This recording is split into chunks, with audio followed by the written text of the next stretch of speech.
I have been putting a lot of attention on Ripple Swell as November gets near because we know that it has been a very important event in the past.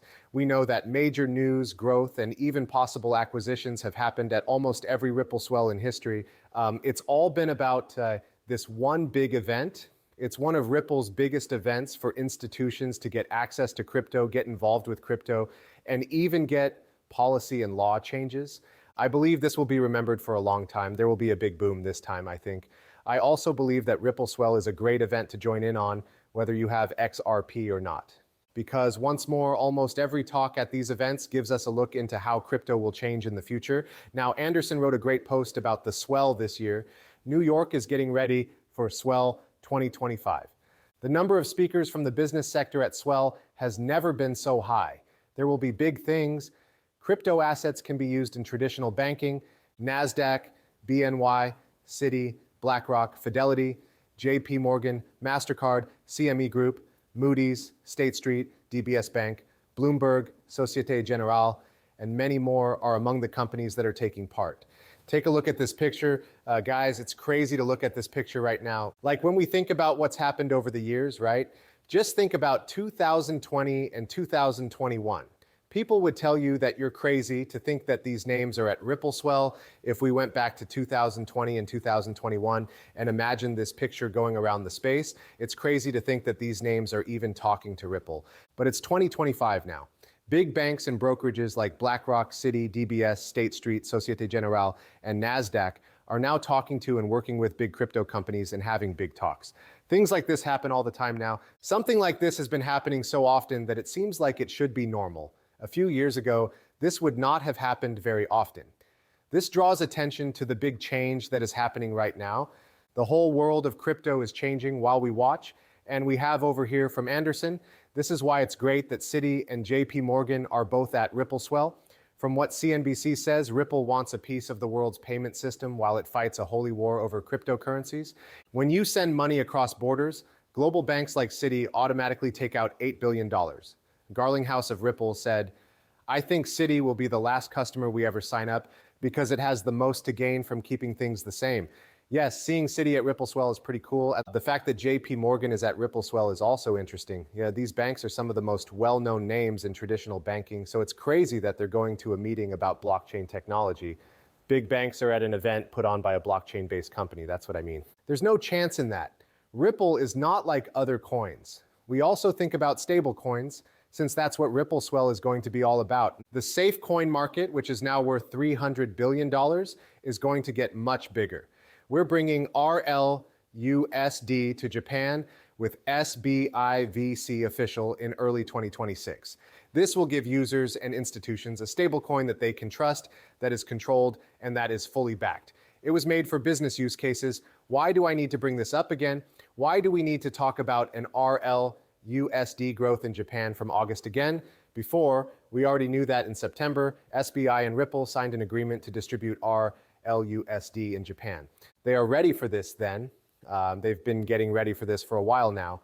Additionally, for those who may not know, they did break this down and really gave us an idea of what's going to happen with this. As we can see, RLUSD is a safe coin that can be trusted and was made with compliance and openness in mind. The RLUSD is fully backed by high-quality reserves such as US dollar deposits, short-term US government bonds, and other cash equivalents.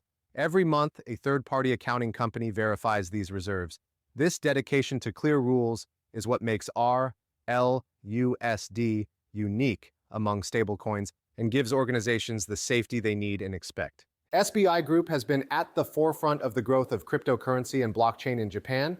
As the first business in Japan to get a license to handle electronic payment instruments, we have now started to deal with stablecoins.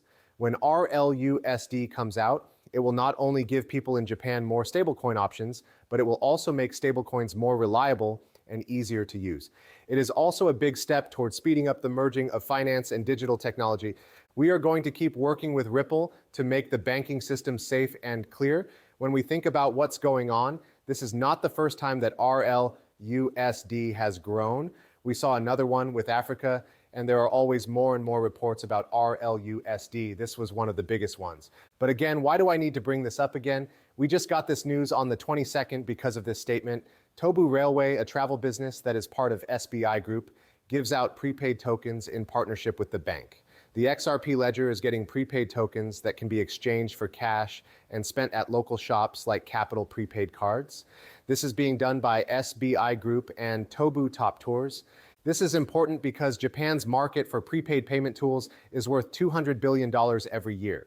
The tokens will be used in regional economic zones, such as tourist hotspots and sports areas. This will encourage people to spend money and come up with new digital ideas. What I find most interesting about this is that it's happening at the same time as the big news that SBI and Ripple will be distributing RLUSD in Japan. I think that RLUSD will probably join this. Every year, $200 billion is changed just between prepaid payment instruments. It's really cool to see this. I think that many of these big announcements are linked to each other in some shape or form. That being said, we have more news about Ripple to add to this. Building infrastructure to help institutions make, store, move, and trade value in the system is what Ripple does. Thanks a lot, Subjective Views. But pay close attention to this movie. From the front row, we've seen how stable coins are being used more and more. This is because they can be used 24 hours a day, 7 days a week. The skill of moving value without any problems. And it works better, costs less, and is faster. When it comes to a regulatory footprint, again, being regulated like we are makes a lot of FX trades less likely to happen or not happen at all. Errors are cut down. Using blockchain technology, there is a record that can't be changed. That's a dozen reasons why it's better. And we can already see the benefits of using safe coins, not just for payments, but also for Ripple payments. And these days we've doubled down. We bought a business called Rail, which we told you about last week. 10% of all payments made with safe coins. It's a $183 trillion business now. I believe that everyone agrees that safe coins will be used more and more in the world of payments. So that makes us happy. We're happy to be able to offer that kind of answer to institutions that also need better liquidity in one place. There are two parts to our business, trading and prime exchange. At this point, you start to talk to company treasurers about how they will keep those funds safe. We also do some work with childcare, so we think about building the infrastructure that will help institutions make, store, move, and trade money within the system. That's where we're spending both in mergers and acquisitions and in developing the business from the inside.